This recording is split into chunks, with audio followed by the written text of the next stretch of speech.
Mabuhay Pilipinas! Maligayang pagbabalik dito sa aking channel, pero kung bago ka lang, pasuyo ng like and subscribe. Salamat agad. Ngayong araw ng Lunes, June 17, 2024, mga kababayan, patuloy pa rin po ang epekto nitong southwest monsoon o hanging habagat dito po sa bahagi ng western section ng Southern Luzon at Visayas. Kaya asahan po natin ang pagkakaroon ng maulap na kalangitan na merong kasamang pag-ulan, kulog at kidlat, lalo na po dito sa bahagi po ng Luzon kasama ang Metro Manila, Zambales, Bataan, Cavite, Laguna, Batangas, and the rest of Mimaropa and also part din po ng Western Visayas. So tayo po ay patuloy na mag-ingat dahil asahan po ang pagkakaroon ng maulang panahon lalo na pagdating sa hapon at sa gabi. So posible po ang pagkakaroon ng flash flood and landslide lalo na po kung magiging matindi po ang pag-ulan. So asahan din po natin mga kababayan dito rin po sa bahagi ng Palawan and Occidental Mindoro, cloudy sky with isolated or scattered rain shower and thunderstorm po ang panahon. At posible pong magkaroon ng flash flood and landslide lalo na po kung magiging matindi rin po ang pag-ulan. So ingat po tayo mga kababayan.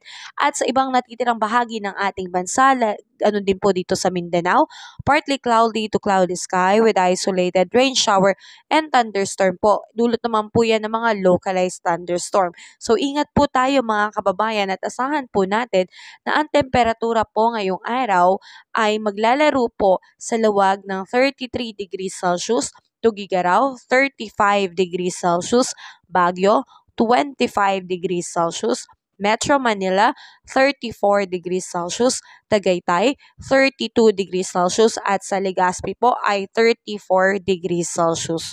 So asahan naman din po natin dito po sa bahagi ng Visayas and Mindanao, dito po sa Puerto Princesa, aabot ng 32 degrees Celsius, Iloilo 32 degrees Celsius, Tacloban 33 degrees Celsius.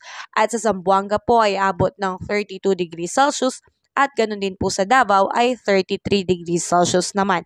So mga kababayan, patuloy pa rin po tayo makararanas ng maulang panahon sa hapon at sa gabi dahil dulot nga po ito ng hanging habagat. So patuloy pa rin po tayo maging updated, wala pa rin po tayong bagyong namamataan sa loob at labas ng Philippine Area of Responsibility kaya wala pa po tayong dapat na ipangamba, pero ugaliin po nating maging updated sa mga ulat panahon upang lagi po tayong aware. At kung nakatulong sa iyo ang video na to, huwag mo namang kalimutang mag-like and subscribe at pasuyo na rin po ng notification bell para updated ka sa mga susunod ko pang weather update.